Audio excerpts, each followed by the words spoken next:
new construction homes and home inspections. What are the top 5 issues that come up on home inspection reports as it relates to brand new build homes? Let's dive in and talk about it.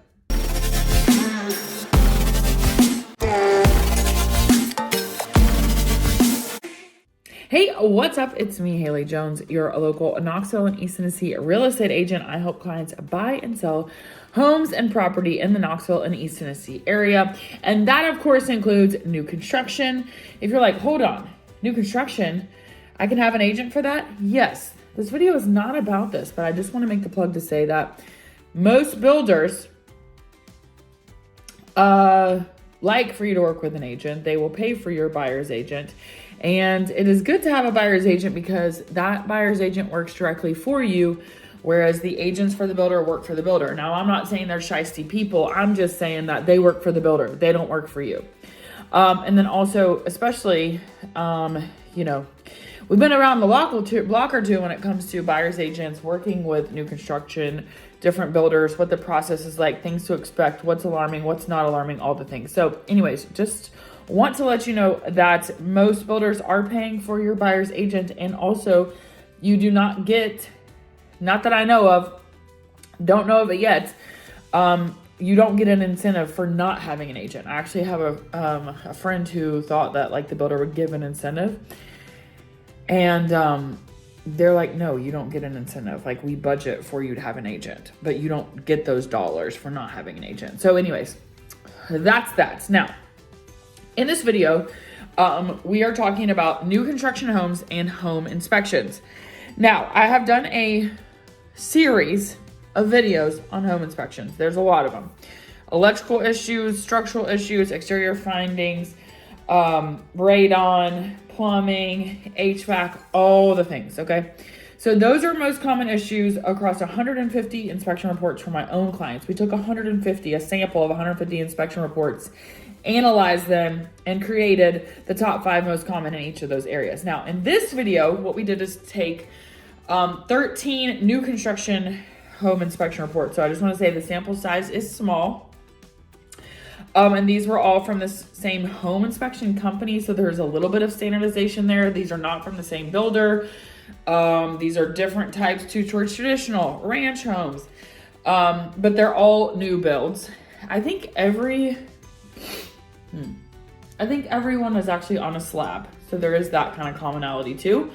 But having said that, it's a small sample, so just kind of keep that in mind. But this is going to give you an overall idea of things on a home inspection report you could anticipate for new construction. Now, some of my clients do not do a home inspection for new construction for multiple reasons. There's a builder warranty. The state of Tennessee, builders are required to provide that 1-year builder warranty. So there's some protection there of things getting fixed. But also, some people don't want to spend the additional monies for the home inspection. Some people just don't believe in it. Some people, they just don't want to do it. So we pulled the most common in terms of like, these are all from the same inspection company. So there's standardization there, but it's just a sample of 13. So we're going to get a pretty common idea of what's going on there. So that being said, the majority of these issues are not like failures. These are not like, oh my gosh, this house is a piece of trash. It needs to be torn down and they need to start over. It's not like that. The majority of these are just finishing issues, some installation quality issues, and a couple of things that an inspector marks as a safety issue, but some people wouldn't even like blink an eye at. The other thing to remember is that a home inspector's job is to inspect the home and find issues with the property, okay? So they are there to find issues. So just keep that in mind. Sometimes you see a home inspection report, like I had one the other day, and I was like, these aren't real issues. But they got to find something, okay? They got to find something, okay? And some of them are real issues. Earlier, last year, I had one, which is actually not included in this sample, but the sink was leaking underneath, like the kitchen sink was leaking, just straight out leaking. And that wouldn't have been found until probably a final walkthrough if we were running the water without the inspector. So I think it's good to have an inspection. It's completely up to you. I will support you either way. But just bear in mind that they're going to find things.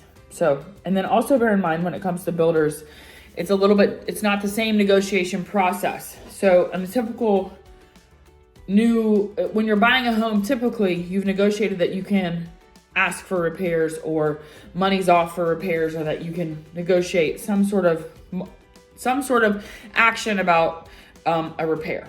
However, new construction, different builders have different ways of going about this. Some of them want that. They want a list of the things you want fixed. Some of them will look at their report and be like, this isn't real. We pass code. Now, things that are blatant, like a leaking sink, they'll fix that, right? But some things they're like, this is how we installed this. This is how we did it. So just know that different builders kind of do different things. And that's, again, another reason why it's good to have an agent, because your agent can help you navigate through that process. So without further ado, issue number 1 that's common on new construction home inspections that you're going to see are water management and moisture control failure. So this would be things like downspouts terminating at the foundation, unsealed exterior penetration. So that's where you're seeing like hose bibs popping out and there's no seal. Like an HVAC line coming out, there's no seal.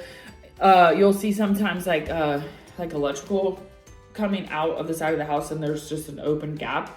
That's supposed to all be sealed. There should be no entry into the house. Missing or improper kick out flashing. So that's talking about the flashing is incorrect. Bathroom vents, venting into attic or crawl space. This is common, both new construction and not. And then also noting that some builders have a different process for how that goes, and the inspector may not have that where that's venting out. So I would ask the builder if that's actually correct. HVAC condensate draining too close to the foundation. So that's again about moisture coming down on the foundation from the HVAC condensate line. Missing or gapped crawl space moisture barrier. So this might be where there is no moisture barrier in the crawl space. So some of these had crawl spaces. I was thinking these were all slabs, but this is obviously incorrect. So either there's a missing vapor barrier or there is like gaps in that barrier. Now this is one where the builder may say, we're not putting that. So that is to your discretion. So those are all foundation, water at the foundation, or like gaps in, like the house isn't sealed properly. So that is number 1. Number 2 is HVAC installation and performance deficiencies. And this was things like the AC temperature differentials were not at the acceptable range. So it was like too much. Disconnected or leaking ductwork. We see that often. So they're going to fix that because it should be connected properly. Gaps in air handler cabinets and duct joints. So that's, again, there shouldn't be any gaps between your components of your HVAC system. Exposed or missing insulation on refrigerant lines is kind of a very common one. So that's just saying like the line is not insulated. They can add that. Exposed, I read that one. Zone system imbalances between floors. Oh, I didn't take the tag off. Anyways, okay, zone system imbalances between floors. So this is saying maybe there's one system, but it's zoned. And from one floor to the other, it's not properly doing what it's supposed to. Condensate drain and overflow safety issues. So that's where like there may be like that overflow sensor or whatever isn't working properly. Maybe it's missing, those kind of things. Usually with HVAC stuff, those are just things that weren't finished properly. They will fix them. If you have concerns about that, then I would raise those concerns. These are, as like in summary, it's like these are all about efficiency and indoor air quality.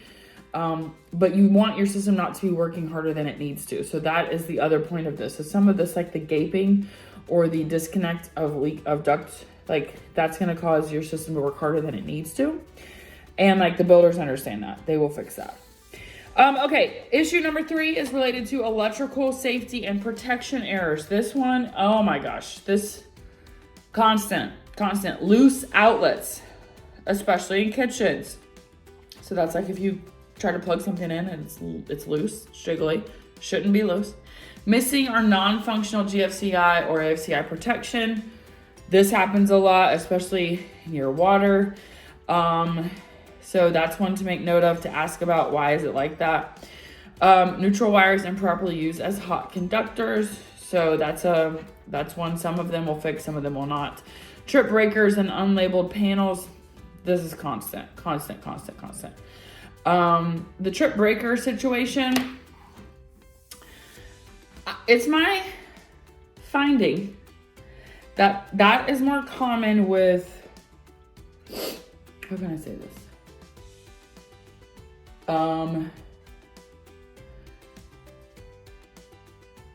Builders not building at scale. Typically builders building at scale, there's a lot of like backdrops and like, now you could say the opposite on other issues, but I find that the breaker issue, I've had multiples where it's like a smaller builder, for whatever reason, we just can't get the breakers right. And a year later, there's still a breaker problem. So that's one to make note of. Have an electrician come out. You can have an electrician come out and assess. And then you know, before your 1-year builder warranty, if there is an issue, they'll take care of it. They should take care of it. Garage GFCI outlets not resetting. So that's another one, like have an electrician come out before that 1-year builder warranty is up. So those are your common electrical issues. Number 4, roofing and exterior issues. Most of these are about like the detailing on the roofing, finishing the roofing. And what I find a lot of times is like the roof got put on and then everything else got done. And then there was no like final check of what's happening with the roof. This includes exposed or unsealed roof fasteners. So that would be like exposed nails, things like this, loose and damaged vent boots. So you see this all the time where like there's a vent coming out and that boot that's there is not properly, it's not properly installed. Common, super common, easily fixable. They can fix that, no big deal. Raised or improperly fastened shingles. Unfortunately, we see this quite a bit. Gutter and downspout installation errors. Not as often, but is common according to this from our 13 inspections. And then siding installed incorrectly. That one is always like a really, I had one recently, like 2 weeks ago, where the siding was not correctly installed. They'll fix it, but that's why it's good to have an inspector to say, hey, this isn't on there correctly. You know what I'm saying? Okay, and then number 5, structural safety and commissioning oversights. Missing seal plates or anchors, overspan girders, loose deck guardrails, garage door sensors installed too high. So that's one, garage door sensors installed too high. On the inspection report, it's gonna say this is a safety problem. Now, if that's your hill to die on, great. To me, I mean, come on. Missing or chirping smoke or CO detectors. You would think like, why are they chirping? It happens all the time. Radon systems incomplete, unlabeled, or unverifiable. So specifically, one of these reports said the radon stack was existent, but we couldn't tell how it was installed into the slab. So it was like an issue of like, is this properly done? Is this correct? We can't tell.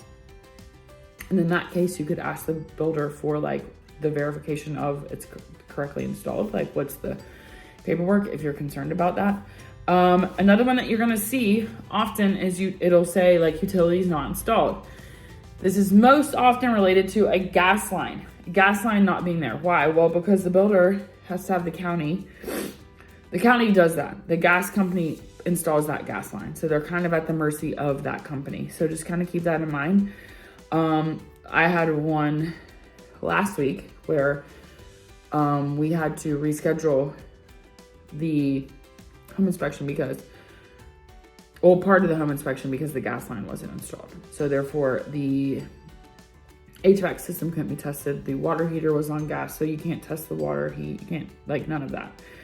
So anyways, that's just something to keep in mind. That is not something we freak out about. That's something that we take a deep breath and we say, okay, we're gonna wait.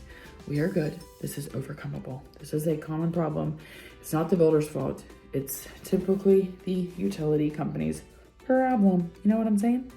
So anyways, those are your most common. Now, if you're like, oh my gosh, these houses have all these problems. It's a house, okay? It's going to have issues. The inspector's job is to be there to find those issues. And most of these are easily overcomable, and most builders are going to address things that are huge issues. Now, you're also going to see constantly on new construction, an inspector calling out grading issues. Grading is not done properly, blah, blah, blah, blah, blah. Now, the builder is going to tell you it is done properly, and they're also going to tell you, hey, if you have an issue, like we're over here building this house, come talk to me if there's a problem. I was again at one last week, and on either side of the house my clients are buying, there's 2 houses under construction. So of course the grading's not done, because this house doesn't have sod and this house doesn't have sod. Like, it's not finished. So that's not something that we're going to tell them they need to come out there and regrade, because they haven't even finished what needs to be done. You know what I'm saying? So anyways, that is a common one. Another one is about downspouts. A lot of times you'll see a buried downspout, and the home inspector is going to say something like, we cannot verify that the water is being routed away from the foundation because the downspout is buried. The piping, the whatever is buried. And if you walk out in the yard, you're going to see somewhere out away from the foundation where there's some sort of drain, some sort of issue, some sort of, not issue, but some sort of like place where that water is going. And the builder can tell you that, because what's happened is it's buried. It's now underground. It's under the grass. You can't see it. You have no idea where it's emptying. So just because the inspector is saying, hey, I couldn't verify where this was, doesn't mean that it's not correctly done. He's just saying that might be something you want to look into, which is legit, right? So anyhow, those are your most common home inspection findings when it comes to new construction. Should you have a home inspection report for new construction? Should you not? That is 100% your call. My thought, personally, not that you asked my personal opinion, is that it's $500 or $600 depending on what all you have done. And it's going to give you a lot of information. Some of it's going to be helpful, some of it might be scary. But if it finds things like loose toilets, loose outlets, if it finds some sort of issue, electrical problem, like, you can have that addressed now before you move in. You can always wait until 6 months in, 7 months in, whatever, have it done. And then on your punch list for your 1 year kind of whatever that builder's process is for that 1 year, like, hey, our warranty's up. Before that 1 year warranty's up, you want to say, hey, these are issues. That's my suggestion. So anyways, if you have questions, you can always let me know. You can always put it in the comments. You can always send me an email. You can always text me, okay? That being said, I'm Haley Jones. As always, click subscribe if you need a real estate agent in the Knoxville and East Tennessee area to buy or sell land or homes. Please call me. That's why I make these videos. In full disclosure, I'm not cold calling anyone. I'm not calling past clients, say, hey, Susie, it's been a year since I saw you.